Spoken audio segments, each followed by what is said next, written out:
শিক্ষা জগৎ ইউটিউব চ্যানেলে আপনাকে স্বাগত। যখন কোনো বাচ্চা তার পুরনো স্কুলের ইউডাইস প্লাস পোর্টাল থেকে রিলিজ না নিয়ে আপনার স্কুলে ভর্তি হতে আসে এবং বাচ্চাটির PEN ID date of birth জানা সত্ত্বেও বাচ্চাটিকে আপনি ইনপুট করতে পারছেন না, সেক্ষেত্রে যাতে করে ওই বাচ্চাটিকে তার পুরনো স্কুল থেকে রিলিজ করে দেওয়া হয়, সেই জন্য আপনাকে ইউডাইস প্লাস পোর্টালের মাধ্যমে অনলাইনে রিলিজ রিকোয়েস্ট পাঠাতে হবে। কিভাবে এই রিলিজ রিকোয়েস্ট পাঠাবেন তাই দেখবো আজকের এই ভিডিওতে। ভিডিওটি শেষ অবধি পুরো প্রসেসটি দেখুন। এর জন্য আপনাদেরকে ইউডাইস প্লাস পোর্টালের স্টুডেন্ট মডিউলে লগ ইন করে ড্যাশবোর্ডে ঠিক নিচে আপনারা স্টুডেন্ট রিলিজ রিকোয়েস্ট ম্যানেজমেন্ট যে লিংক, সেখানে ক্লিক করবেন। সেখানে ক্লিক করলে দুটো অপশন চলে আসবে, উইদিন স্টেট, আউটসাইড স্টেট। যে সমস্ত বাচ্চা আপনার নিজের রাজ্যের অন্য কোনো বিদ্যালয় থেকে আসছে, সেক্ষেত্রে আপনারা এই অপশনটা চুজ করবেন।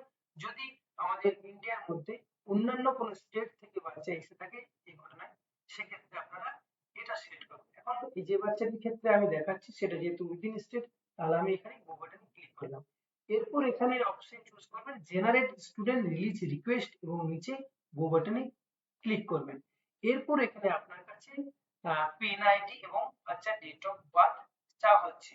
যদি বাই চান্স এটা না জানেন, সেক্ষেত্রে আপনারা যে গ্লোবাল স্টুডেন্ট সার্চ সেই লিংকে ক্লিক করে বাচ্চার নাম এবং আধার নাম্বার দিয়ে সার্চ বাটনে ক্লিক করলে আপনারা তথ্যগুলি পেয়ে যাবেন। এখন আমরা বাচ্চার পেন আইডি এবং ডেট অফ বার্থ দিয়ে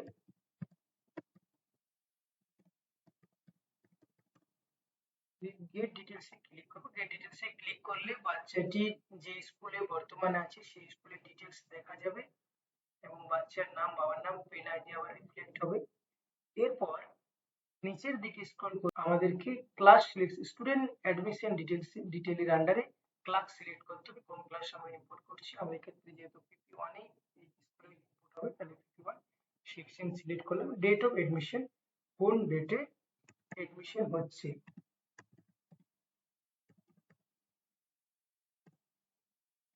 রিমার্কসে দিতে হবে যে please release the student from the school record.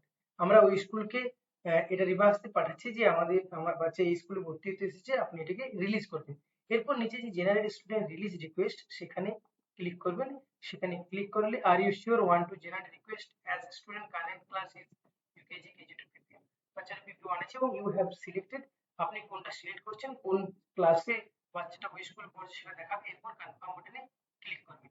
Confirm বাটনে ক্লিক করে রিলিজ রিকোয়েস্ট সাকসেসফুলি জেনারেটেড এবং রিকোয়েস্ট নাম্বার দেওয়া থাকবে, যে স্কুলে যাচ্ছে সেই স্কুলের নাম দেখা যাবে।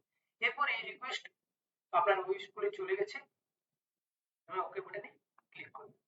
এখন রিলিজ রিকোয়েস্ট পাঠানোর পর বাচ্চাটির কারেন্ট পজিশন বা কারেন্ট অবস্থা কি সেটা দেখার জন্য কি করবেন, সেই জন্য স্টুডেন্ট রিলিজ রিকোয়েস্ট ম্যানেজমেন্টে ক্লিক করবেন, উইদিন দ্য স্টেটে ক্লিক করবেন, শেষের অপশনটি ভিউ স্টুডেন্ট রিলিজ রিকোয়েস্ট, এখানে গো করবেন। এখানে আপনি যতগুলো বাচ্চার জন্য রিলিজ রিকোয়েস্ট পাঠাবেন তার লিস্ট এখানে পাবেন এবং সেক্ষেত্রে এই রিকোয়েস্ট স্ট্যাটাসে বাচ্চার এই মুহূর্তের স্ট্যাটাস কি সেটা দেখা যাচ্ছে পেন্ডিং এট ডেস্টিনেশন, অর্থাৎ যেখানে পাঠিয়েছেন সেখানে পেন্ডিং আছে।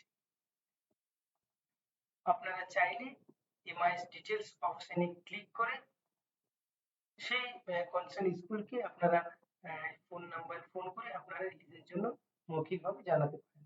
এরপর যখন ওই স্কুল রিকোয়েস্ট অ্যাকসেপ্ট করবে তখন আপনার কাছে দেখাবে অ্যাপ্রুভড বাই ডেস্টিনেশন স্কুল। এরপর আপনি বাচ্চাটিকে ইম্পোর্ট করতে পারবেন